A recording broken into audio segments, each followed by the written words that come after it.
السلام علیکم، میں آپ کا میزبان سمیع ابراہیم اور آپ دیکھ رہے ہیں ہمارا یوٹیوب چینل۔ قومی اسمبلی کا اجلاس ہو رہا ہے اور تحریک عدم اعتماد کا معاملہ وہاں پر زیر بحث ہے، اور جیسا میں نے اپنے پچھلی ویڈیوز میں آپ سے کہا کہ وہاں پر حکومت کے جو لوگ ہیں وہ تقاریر کر رہے ہیں، اور ان کی جو تقاریر ہیں ان سے اپوزیشن نروس ہو گئی ہے، اور جو وہاں پر ایک شور و غل اور ہنگامہ برپا ہوا، اس پر اسپیکر نے اجلاس گھنٹے ڈیڑھ کے لیے اس کو ایڈجرن کر دیا۔ تو یہ اجلاس جو ہے یہ چلتا رہے گا، اور جو میں نے اپنی پچھلے آپ کو وی لاگ میں کہا حکومت کی جو حکمت عملی ہے، 4-5 پوائنٹس ہیں جس کو وہ ہائی لائٹ کرنا چاہتے ہیں، وہ بالکل سامنے آ گئی ہے۔ اس میں یہ جو ووٹنگ ہے یہ کئی دن تک مجھے لگتا ہے کہ نہیں ہوگی، اس لیے کہ یہ سیشن پروروگ نہیں ہوگا، اور حکومت اس پر ایک بحث کروانا چاہتی ہے، اور میں نے جیسے اپنی پچھلی ویڈیو میں کہا کہ جب تک 163A کا فیصلہ نہیں ہو جاتا، عدالت اس کا فیصلہ نہیں کرتی صدارتی ریفرنس کا، یہاں پر ووٹنگ نہیں ہوگی۔ آج جو ہم نے دیکھا 3-4 بڑے اہم معاملات نظر آئے کہ حکومت تو تحریک انصاف کی ہے، وزیر اعظم اسلام آباد کے عمران خان ہیں، وفاقی کابینہ بھی اس وقت بحال ہو چکی ہے، لیکن جو ریڈ زون ہے اس کے اندر نون لیگ کے لوگ ہیں، اور ابھی سینیٹر فیصل جاوید خان ایک گفتگو کر رہے تھے تو آ کے انہوں نے وہاں پر نعرے بازی کی، اور سینیٹر فیصل جاوید خان اپنی جو تقریر تھی یا جو میڈیا سے گفتگو تھی اس کو انہیں چھوڑ کر جانا پڑا۔ تو جو اصل اختیار ہے اس وقت بھلے حکومت عمران خان صاحب کی ہے، لیکن آپ اس سے اندازہ لگا لیں کہ اس زون کے اندر بھی اور قومی اسمبلی کے اندر بھی نون لیگ کے بہت سارے لوگ گیسٹ بن کر آ چکے ہیں۔ حالانکہ یہ کہا گیا تھا کہ کوئی گیسٹ جو ہے وہ نہیں آئے گا، گیلریز خالی ہوں گی، لیکن نون لیگ کے لوگ، اپوزیشن کے لوگ اسمبلی کے اندر بھی موجود ہیں، ریڈ زون میں بھی موجود ہیں، اور باقاعدہ کنفرنٹ کر رہے ہیں تحریک انصاف کے لوگوں کو۔ حکومت بیسیکلی یہ فیصلہ کر چکی ہے کہ سپریم کورٹ آف پاکستان نے جو پارلیمنٹ کی جو سپریمیسی ہے اس کے اختیارات کو جو اپنے پاس لینے کی کوشش کی ہے، وہ اس کو بنائیں گے، اس کو موضوع بنائیں گے، لوگوں سے اس کے حوالے سے وہ بات کرتے رہیں گے۔ وزیر اعظم بھی پہنچ گئے ہیں وزیر اعظم ہاؤس بنی گالہ سے، اور اس بات کی بھی توقع ہے کہ شاید وہ پارلیمنٹ میں بھی آئے، اپنے چیمبر میں آ سکتے ہیں، ہاؤس میں ان کے آنے کا امکان نہیں ہے۔ جو منحرفین ہیں وہ لابیز میں موجود ہیں، اور وہاں سے ان کے ویڈیو پیغامات میڈیا کے ذریعے نشر کیے جا رہے ہیں، اور میڈیا جو ہے وہ اب بدترین آنے والے دنوں میں نظر آ رہا ہے کہ آنے والے دنوں میں بدترین سینسرشپ ہوگی۔ میں آپ کو بتا دیتا ہوں، معروف اینکر ہے، آپ یوٹیوب پر دیکھتے ہیں، سب سے زیادہ انہی کو دیکھا جاتا ہے، عمران ریاض، ان کو سما کی سکرین سے رپورٹڈلی شہباز شریف صاحب کے کہنے پر ان کو آف سکرین کیا گیا ہے۔ اسی طرح پبلک ٹی وی کی ایک اینکر ہیں ملیہ ہاشمی، ان کے بارے میں بھی یہ اطلاع ہے کہ ان کو بھی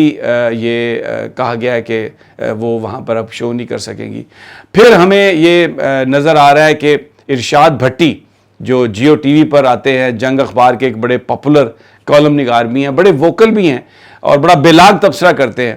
ان کو بھی آف سکرین کر دیا گیا۔ حامد میر صاحب واپس آئے ہیں، اس کا شاید اس چیز سے تو تعلق نہیں، لیکن بہرحال وہ ایک اچھی چیز کہ وہ ان کی جو آمد ہوئی ہے۔ میں ان کے بہت ساری چیزوں سے اختلاف کرتا ہوں، لیکن آفیئر کرنا کسی کو میں سمجھتا ہوں یہ غلط ہے۔ اگر حامد میر کو آفیئر کرنا غلط تھا تو ارشاد بھٹی کو آفیئر کرنا بھی غلط ہے، اس کے بعد عمران ریاض کو بھی آفیئر کرنا بہت ہی بری بات ہے، ملیہ ہاشمی کو بھی آفیئر کرنا بری بات ہے۔ اور جو ہمیں نظر آ رہا ہے کہ جس طریقے سے کنفرنٹیشن ہو رہی ہے شابر شاکر کے ساتھ، جو شاہد خاقان عباسی نے جو کل گفتگو کی، انتہائی وہ ایک افسوسناک سین تھے کہ سابق وزیر اعظم وہ رہے ہیں، اور کچھ ہسٹوریکل فیکٹس کی بات صابر شاکر نے کی، یاد دلایا ان کو کہ ان کے والد صاحب ضیاء الحق کے ساتھ تھے، تو انہوں نے اس چیز کو تسلیم کرنے سے ہی انکار کر دیا، اور پھر انہوں نے یہ مطالبہ کیا آن ایئر کہ آپ معافی مانگیں۔ خیر صابر شاکر نے بھی آگے سے کہا کہ آپ معافی مانگیں، پھر اس کے تھوڑی دیر کے بعد شاہد خاقان عباسی اٹھ کے چلے گئے۔ جو شہباز شریف صاحب ہیں، اگر آپ ان سے سوال کریں تو وہ کہتے ہیں پریس کانفرنس میں، صحافی سے پوچھتے ہیں کہ تمہارا کون سا چینل ہے، بتاؤ تم کس چینل سے بات کر رہے ہو۔ پھر اس کے بعد ہم نے دیکھا کہ پیپلز پارٹی کے جو لوگ ہیں وہ بھی جو گفتگو کر رہے ہیں صحافیوں کے ساتھ، اس میں بڑی ایک ناراضگی ہے، اور وہ کوئی سوال آتا ہے تو اس کو ریڈیکیول کرتے ہیں۔ کاشف عباسی کے ساتھ قمر زمان کائرہ صاحب کی جو ایک گفتگو تھی میرے لیے بہت ہی شاکننگ تھی، اس لیے کہ قمر زمان کائرہ بہت سمجھدار سیاستدان ہیں اور جذبات میں نہیں آتے، اور کاشف عباسی کی بھی شہرت ایسی ہے کہ وہ کسی کو کبھی خفا نہیں کرتے، بات بڑی کاٹ دار کرتے ہیں، لیکن وہ ایک ایسے اینکر کے طور پر ہیں جو لوگوں کو بڑے ایکسیپٹیبل ہیں، اپوزیشن کے لوگوں کو بھی، حکومتی لوگوں کو بھی۔ لیکن ان کے ساتھ جس طریقے سے انہوں نے بھی اس کا برملا اظہار بھی کیا کہ کائرہ صاحب یہ اگر ہم کوئی سوال کرتے ہیں تو آپ بجائے جواب دینے کے اس پر اتنے خفا ہو جاتے ہیں، تو کیا وجہ ہے کہ یہ ایسا ہے؟ میں خود آج بات کر رہا تھا مفتاح اسماعیل سے ٹی وی پروگرام میں، تو وہ بھی مجھ سے خاصے خفا ہوئے اور انہوں نے وہ کہنا شروع کر دیا کہ آپ بائسڈ ہیں اور آپ یہ ہیں۔ تو ایک چیز ہمیں جو نظر آ رہی ہے کہ آنے والے دنوں میں صحافت اس کی جو آزادی ہے اس کا تو مجھے نہیں پتا کہ کیا ہوگا، لیکن جو صحافیوں کے ساتھ سلوک ہونے والا ہے، میں ابھی بتا رہا ہوں، سوشل میڈیا پر جو لوگ ہیں ان کے ساتھ جو سلوک ہونے والا ہے وہ میرا خیال ہے کہ بہت سخت دن آنے والے ہیں۔ پھر اس کے بعد جو تحریک انصاف کے جو لوگ ہیں، جس طریقے سے آج فیصل جاوید خان کو بات بھی نہیں کرنے دی اور وہاں سے وہ نکلنے پر مجبور ہو گئے، مجھے نہیں لگتا کہ یہ کوئی کہانی اتنی آسان ہوگی۔ یہ جو ملک ہے یہ ایک بڑا ڈیپلی ڈویژن اس میں ہو گئی ہے، اور جو ایک نام دیا ہے اپوزیشن کو، نیا نام ان کی گورنمنٹ کو ابھی آئی نہیں، امپورٹڈ گورنمنٹ، مجھے لگتا ہے کہ اسی زبان میں بات ہوگی۔ اپوزیشن نے وزیر اعظم صاحب سے کہا کہ آپ سلیکٹڈ ہیں، آپ کی یہ گورنمنٹ ہے یہ سلیکٹڈ گورنمنٹ ہے، اور سلیکٹ جو ہے وہ یہ کام کر رہا ہے آپ کے بارے میں، اس حکومت کے بارے میں جس کو بظاہر شہباز شریف صاحب لیڈ کریں گے، امپورٹڈ گورنمنٹ، پپٹ گورنمنٹ، یا جو عمران خان نے نام دیا ہے امپورٹڈ گورنمنٹ۔ اور آج اس پہ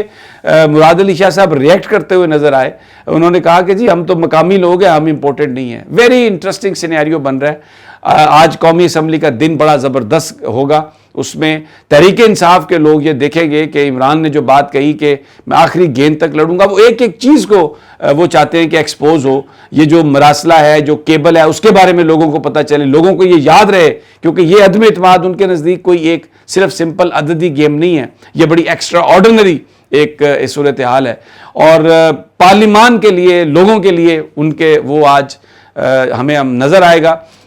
کہ آگے کچھ جو سین ایسے ہو سکتے ہیں جن سے کنسرن ہو، کیونکہ شیخ رشید نے یہ بات کہی ہے کہ انہیں ایسا لگتا ہے کہ یہ اس پورے نظام پر کہیں جھاڑو نہ پھر جائے۔ بہرحال اللہ تعالیٰ پاکستان کو اپنی امان میں رکھے۔ ویری ویری انٹرسٹنگ، اور میں آپ کو انشاءاللہ اپڈیٹ دیتا رہوں گا جیسے جیسے چیزیں آگے بڑھیں گی۔ اجازت اگلی ویڈیو تک، اللہ نگہبان۔